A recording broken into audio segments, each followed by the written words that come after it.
Good morning, everyone. Happy day to everybody.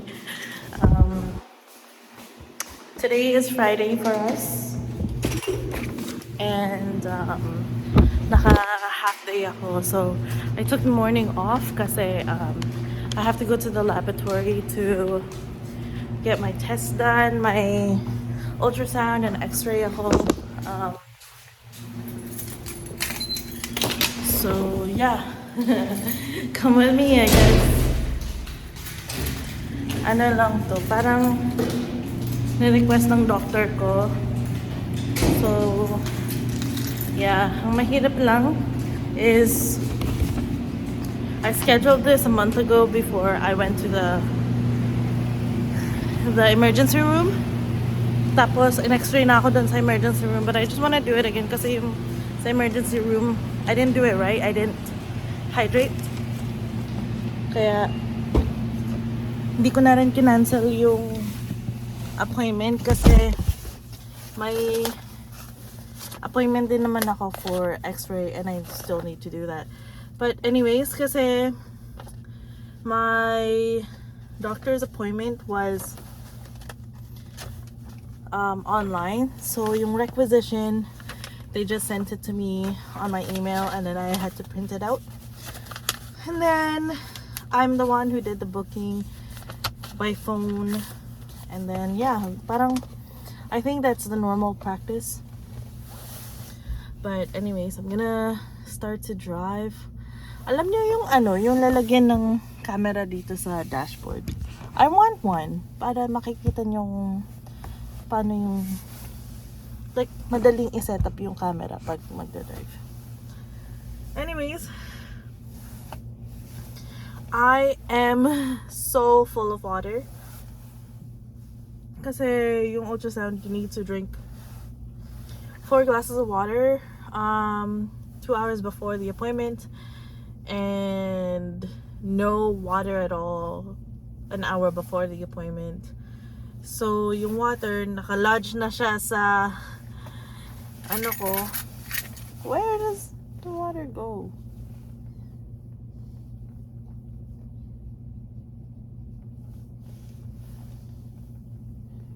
I don't know.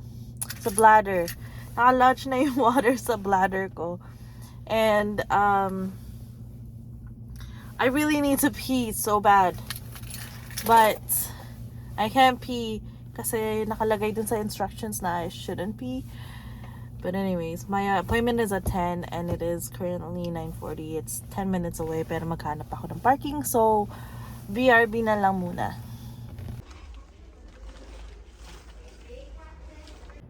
Hi everyone. Hindi na ako nakapag-vlog kanina aside from the vlog that I showed my outfit doon sa appointment ko. It's already 12:17. So, nag-work lang ako ngayon until 4 o'clock. And then, mamayang mga 3:30, uwi na si Kat. And then, I think she's gonna start laundry. And then, yeah. But, ang tagal nung appointment, nung ultrasound. So, nagpa-ultrasound ako and X-ray. The ultrasound was everywhere. Tapos they also did like when they put the camera inside your vagina, they did that one also to check my uterus and everything. So it's good. And then sabi nila 1 to 2 days daw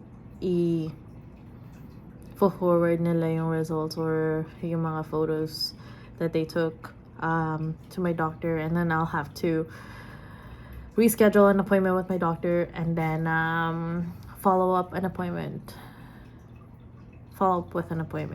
sa doctor ko.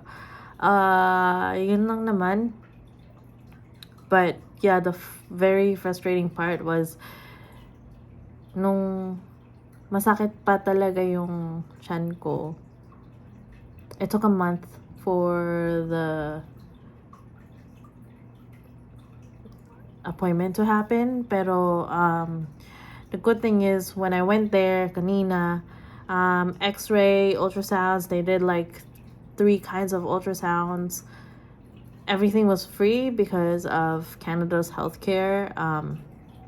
So I didn't have to pay for anything.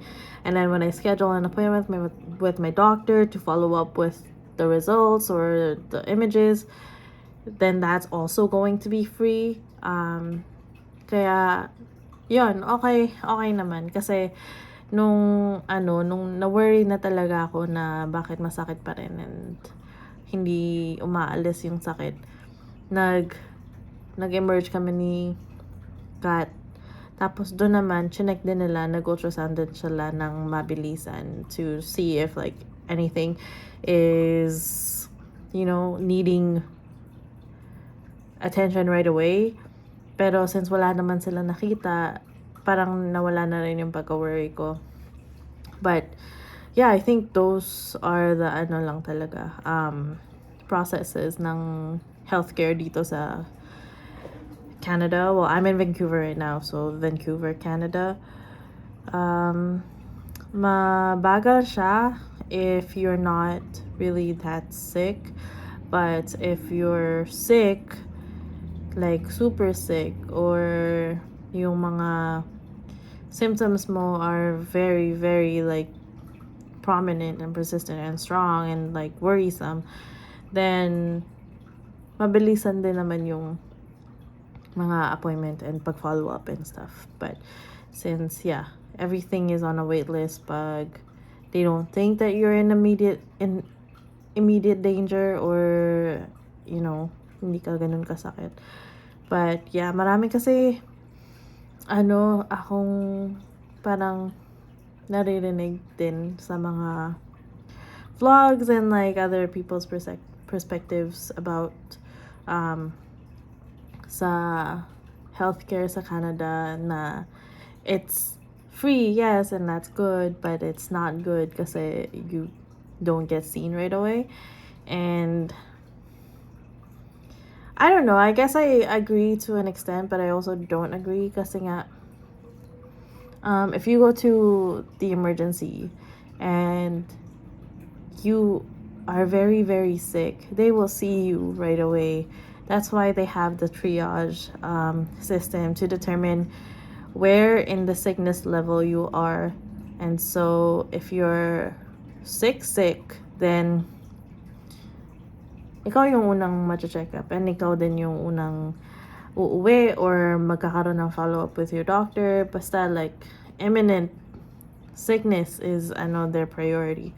Pero kung hindi naman, of course those people in front of you who are sicker than you will get seen before you.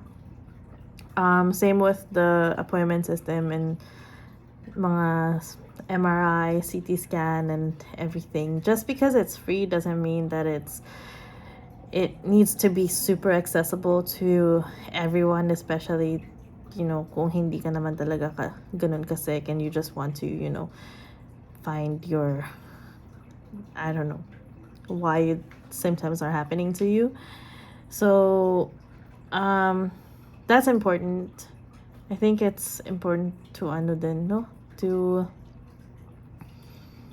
kind of just put that into consideration na pag ganun lang naman talaga yung But anyways, yung about sa free tapos hindi naman kagandahan. I want to debunk that a little bit because yes, maganda sa Philippines or in a country where you can pay kasi you get seen first dahil may pera ka. Pero collectively as a country, yung mga may pera lang yung may benefit dun sa mga ganun, diba? And ewan ko, parang hindi naman din fair yun kung kunwari andito ka tapos babayaran mo lang yung sistema na because you want to be seen right away. Parang, then what about the sick people? You know? And also, if you're willing to wait dun sa emergency, you will get checked up. Pero matagal nga lang. That's the thing, because people who are sick also go to the emergency room, diba? But the level,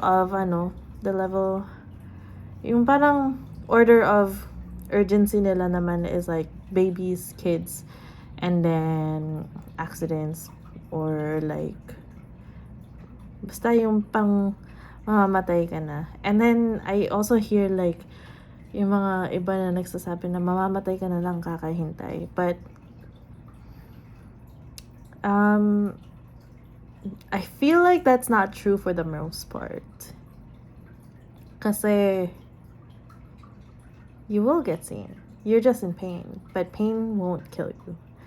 And if they see you struggling and really, parang mamamatay ka na talaga sa sakit, they will do something about it, you know? Anyways, yun lang naman yung 2 cents ko dun. I like the healthcare system here. I like that it's free. I like that it's accessible by anybody, you know, poor, rich, homeless. Everybody is all the same under the healthcare system, and I think that's good. And it's also good that they see the sick people first, because those people are sick, and sometimes we're like just worried about our health, and yung mga ganon, we can just go to the doctor for, you know. That's why we have family doctors and walk-ins and all of that. In terms of yung mga tests, na lab tests, like MRI, CT scan, ultrasound, x-rays, the wait for those are long, and it's not because they're not wanting to do it. It's because it is very expensive. If you go to other countries and you do all those tests, it's very expensive to do those tests. Tapos,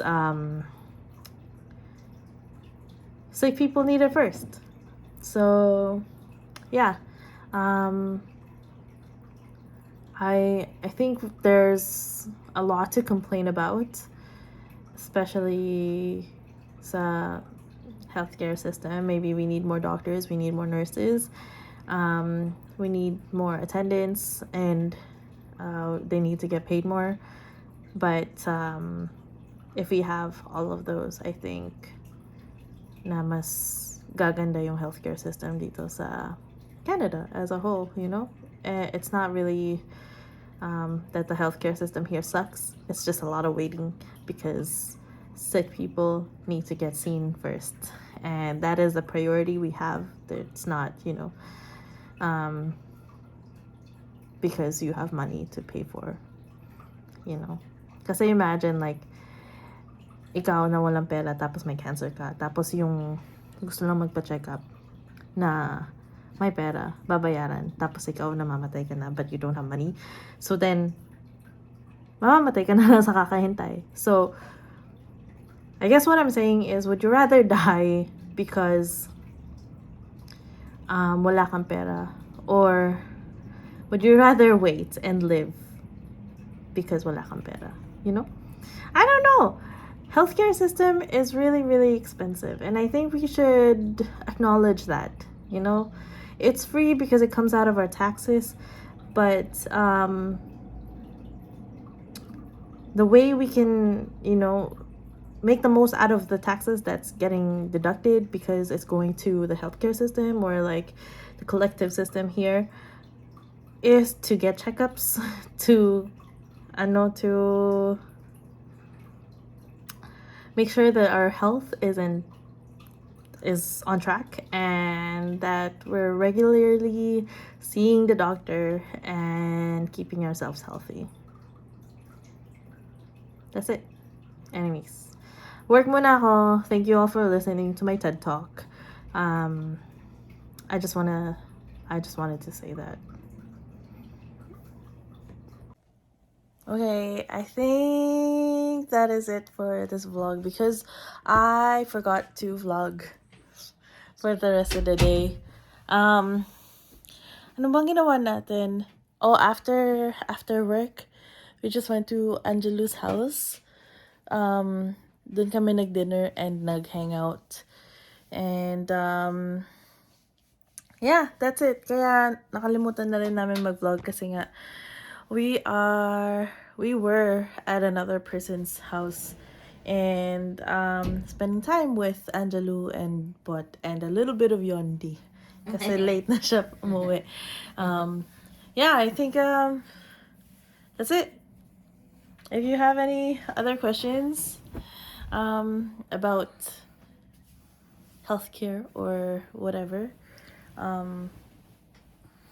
just let us know, I guess, in the comment section. Oh, yung ano pala, yung ultrasound na ginawa ko, ginawa din yun ni Kat, pero kasi walang MSP si Kat when she did it, she had to pay. How much did you have to pay? 200. 200. 280 or 60. Pero, na-refund, thankfully, na-refund naman siya ng insurance sa work ko. So, it's good. Pero, mas mabuti talaga if may MSP kayo. So, MSP being like the health yung medical services ng Canada. Yeah. Or MSP is ano kasi pag healthcare, it's provincial na they decide. But yeah, so MSP is for BC, tapos sa Alberta naman is it's called a different thing, but they're all covered under the same thing. Like they all cover the same thing. Pero yun nga, 200 yung binayaran ni Kat for just the ultrasound. I don't know how much it would be with the X-ray. Pero anong ultrasound lang yung ginawa sa'yo? Yung sa belly din ba? And pelvic and sa Yung loob. inside, yeah. Yeah. So same. Yeah. So, may kamahalan din siya.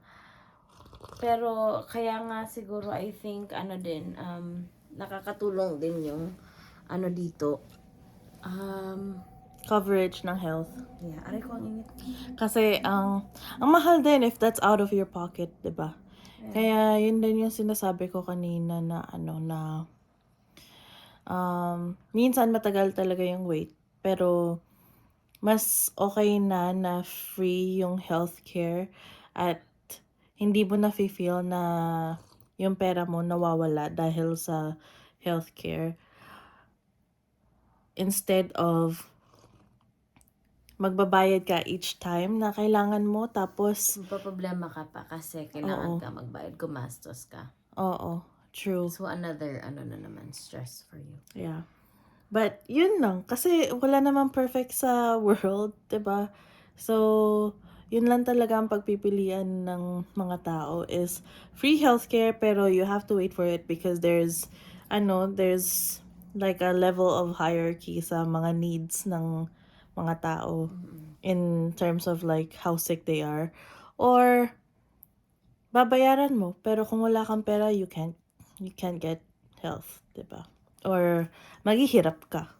Yeah. So yeah, yun lang naman. Nakwento mo ba sa kanila na kahit sa hospitals naman, even if you pay, may assessment pa din naman as to kung anong klaseng care yung makukuha mo. Yeah. I think I mentioned that kanina na ewan ko kung na-mention ko yun. Pero yun nga, kahit dito kung outsider ka tapos tourist ka tapos magpupunta ka dito and then you have an emergency, yung money mo na out of pocket dahil pupunta ka sa emergency, ang mo pa rin, magko-queue ka pa rin dun sa levels of sickness. Hindi ka mauuna dahil nagbayad ka. dun ka pa rin sa, maghihintay ka pa rin if you're not that sick. Yeah, Pero, i-assess ka pa din nila kung saan ka or kung saan ka nila ilalagay sa queue. like, you're not more important just because you have money is what it is, you know? And I think that's fair. I think that's fair all around the world, you know? Like, just because you have money doesn't mean that you deserve more assistance and treatments than anybody else, diba? Kasi we all just want to live. Yun lang. So I'm sorry that maybe this feels like a rant, but we hear, because I hear it all the time na mas mabuti na lang, no, na dun na lang sa ibang lugar kasi magbabayad ka tapos titingnan ka agad ng doktor. Well, there are like walk-in clinics where you can walk in and see a doctor for free. Quicker than if you go to the emergency room. Meron din, may mga urgent care din dito. Pero, yeah, yun lang. So, sorry if this is a rant, but it's just frustrating to hear it kasi ang ganda na ng sistema natin dito. If you're sick, you will get healthcare. And if you're not sick, then why do you need healthcare? You know, why do you need to see the doctor unless for like a general checkup or if there's really something worrying? But yeah, but take advantage of the free healthcare dito. You know, like let's be thankful na andito tayo sa isa sa pinaka maganda yung healthcare system sa buong mundo. And dahil libre, may proseso silang ginagawa. And I think that's very fair kasi may kapalit naman lahat dapat balance lahat. Hindi naman natin kailangan makuha agad-agad dahil libre.